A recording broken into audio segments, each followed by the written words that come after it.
Baik, bismillahirrahmanirrahim. Assalamualaikum warahmatullahi wabarakatuh. Waalaikumsalam warahmatullahi wabarakatuh. Selamat siang anak-anak Bapak semua. Siap, Pak. Apa kabar? Alhamdulillah. Alhamdulillah, semoga kita semua dalam keadaan sehat serta dalam keadaan dilindungi oleh Allah Subhanahu wa taala. Amin. Baik. Sebelum memulai pelajaran, alangkah baiknya kita berdoa terlebih dahulu kepada ketua kelas, diharapkan untuk memimpin doanya. Sebelum kita memulai pelajaran, alangkah baiknya kita berdoa dulu. Doa dimulai. Bismillahirrahmanirrahim. Rabbi zidna ilma warzuqna fahma wa amalan shalihan. Baik, dikarenakan Bapak baru ini ya masuk di kelas ini, sebelumnya perkenalkan anak-anak, nama Bapak adalah Sofwan Agil Muazim. Ya, bisa dipanggil Pak Sofwan, bisa juga dipanggil Pak Agil. Baik, Bapak diamanahkan untuk mengajar mata pelajaran fikih. Ya, dan materi kita pada hari ini yaitu adalah mengenai tentang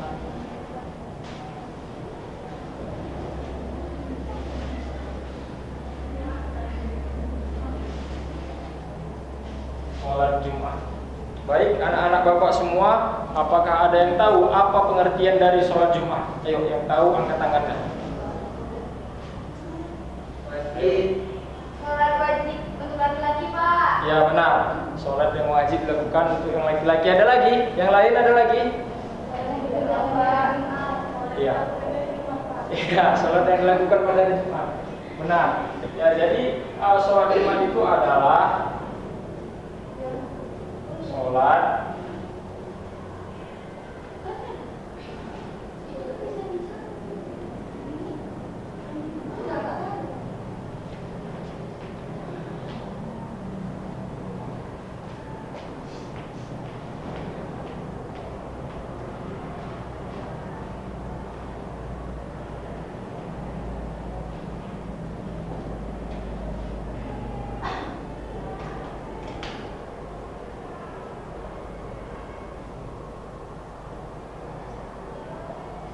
sholat yang wajib dilaksanakan bagi setiap umat muslim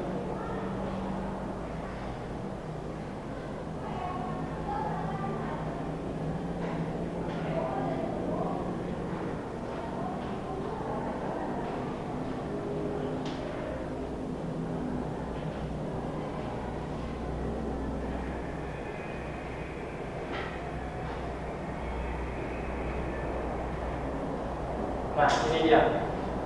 Sholat Jumat itu adalah sholat yang wajib dilaksanakan bagi setiap umat muslim pada hari Jumat secara berjamaah. Oke, anak-anak Bapak semua silahkan dicatat di bukunya masing-masing biar tidak lupa. Baik, Bapak mau bertanya lagi kepada anak-anak semua. Siapa yang bisa satu orang membacakan niat tentang sholat Jumat? Saya Pak. Ya, silahkan. Usolli fardhu Jum'ati raka'ataini mustaqilan fi adaan hukman imaman lillahi ta'ala. Iya benar ya, jadi itu dia niat sholat Jumat. Nah, yang perempuan pun juga bisa dihafal, jangan hanya laki-laki saja. Jadi yang perempuan pun kalau tahu niat sholat Jumat tidak masalah, tetap boleh juga ya. Kemudian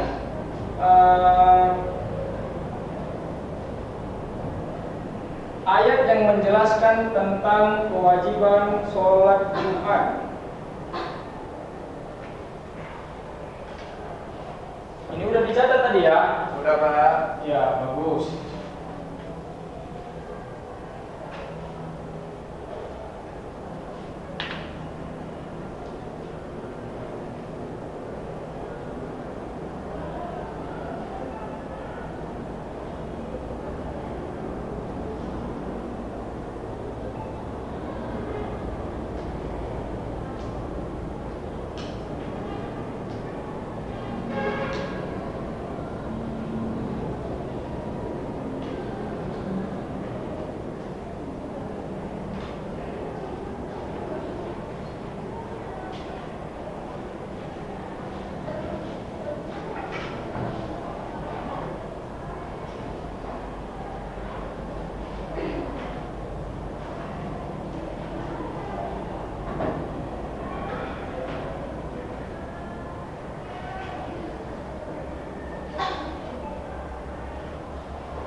Ya, ini dia ayat yang menjelaskan tentang kewajiban sholat Jumat. Coba satu orang yang perempuan bacakan dengan suara yang kuat dan jelas. Ya, silakan kepada Ananda yang di belakang, silakan. Ya, baca yang di depan.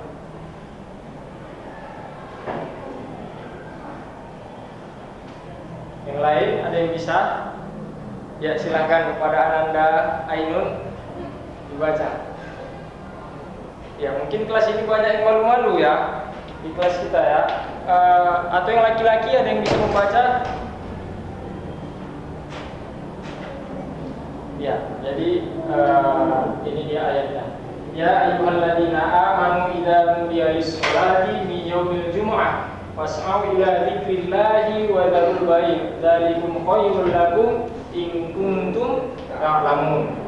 Nah, jadi di sini menjelaskan mengenai tentang wahai orang-orang yang beriman, apabila telah disuruh untuk melaksanakan sholat pada hari Jumat, maka segeralah kamu mengingat Allah dan tinggalkanlah jual beli.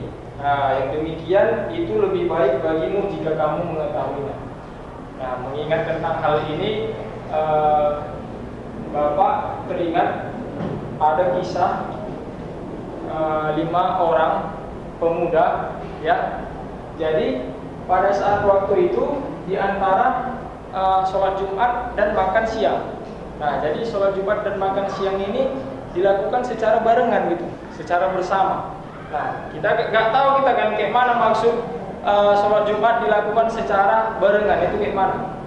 Jadi pada suatu hari di hari Jumat, tepatnya pada siang hari, terdapat 5 orang pemuda. Nah, mereka ini mau melaksanakan sholat Jumat. Dengarkan ya Ananda yang di belakang. Akan tetapi sebelum ia melakukan sholat Jumat, ada suatu temannya yang mengajak untuk melakukan makan siang. Nah, dikarenakan kawannya sudah lapar ya kan, orang ini pun singgahlah ke rumah makan untuk mencari makan siang, untuk membeli nasi untuk makan siang ya. Sesampainya di rumah makan, tibalah azan berkumandang. Azan pertama dikumandangkan oleh muazin, nasi itu pun masih belum datang. Ya, artinya nasi itu masih dipesan. Kemudian sesampainya pun azan kedua dikumandangkan oleh muazin, nasi juga belum juga datang. Nah, oke, mereka masih juga menunggu nasi datang. Sesampainya lah pula khutbah naik ke atas mimbar, imam naik ke atas mimbar untuk menyampaikan khutbah, di situ nasi belum juga datang. Nah, belum juga datang. Tiba pada suatu saat, pas nasinya datang, mereka cepat-cepat makan, cepat-cepat menyelesaikan makanannya, sehingga mereka menuju ke masjid. Sesaat tibanya mereka di masjid, suara masjid udah hening, ya kan? Tidak ada lagi suara sama sekali. Nah, tidak ada lagi suara. Sampai dan tiba-tiba terdengarlah suara, yaitu adalah Assalamualaikum warahmatullahi. Nah, ternyata sholat itu sudah selesai. Astagfirullah. Nah, akhirnya mereka tidak sholat Jumat dan mereka melaksanakan sholat zuhur di tempatnya atau di rumahnya masing-masing. Itulah dia ya, ini ayatnya sudah jelas. Jadi yang berhubungan tentang jual beli, tentang makanan atau minuman itu tidak boleh pada saat kita melakukan sholat. Jadi intinya gini, apabila azan sudah berkumandang, anak-anak bapak semua, diluarkanlah dulu sholat. Nah, selesai kita sholat, barulah kita mau makan silahkan, atau kita mau melanjutkan aktivitas sehari-hari kita, itu baru silahkan ya. Oke, sampai sini paham anak-anak bapak semua? Apakah ada yang ingin bertanya? Silahkan. Ingin bertanya Pak? Ya, silakan. Ananda, siapa namanya? Singgi. Oke. Nah, jadi Pak, gini Pak, tanya saya, apakah perempuan itu boleh sholat Jumat di masjid, dan apa hukumnya jika perempuan itu sholat Jumat di masjid? Ya. Apakah perempuan wajib sholat Jumat boleh sholat Jumat di masjid, dan apakah hukumnya? Ya, baik. Pertanyaan yang sangat bagus. Jadi perempuan itu boleh saja sholat Jumat di masjid. Nah, itu tidak ada diharamkan. Akan tetapi juga dijelaskan dalam Al-Quran, Rasul berkata lebih baik perempuan sholat di rumah, karena pada dasarnya pemimpin atau seorang imam ialah yang wajib sholat Jumat di masjid. Hal ini untuk menghindari terjadinya ikhtilat. Ikhtilat itu adalah bercampur baurnya antara banyaknya laki-laki dan perempuan di dalam suatu tempat. Nah, jadi alangkah baiknya perempuan untuk melaksanakan sholat Jumat di rumahnya itu sebagai penggantinya adalah sholat zuhur. Oke, mungkin sudah jelas anak-anak bapak semua ya. Oke, mungkin dikarenakan waktu bapak sudah mau habis. Bapak di sini akan memberikan tugas sedikit untuk anak-anak dan akan dikumpulkan oleh ketua kelas ya, minggu depan dikasih sama saya. Tugasnya adalah mencari ayat yang mengenai tentang sholat Jumat selain ayat yang sudah bapak tulis ini. Nah, itu nanti dicari ayatnya beserta artinya dan dihafal. Dan dihafal ya. Nanti minggu depan bapak masuk ke kelas kalian lagi akan bapak tanya. Nah, jangan lupa ya. Oke, mungkin sekian dari Bapak, lebih dan kurangnya mohon maaf. Wabillahi taufiq wal hidayah. Wassalamualaikum warahmatullahi wabarakatuh.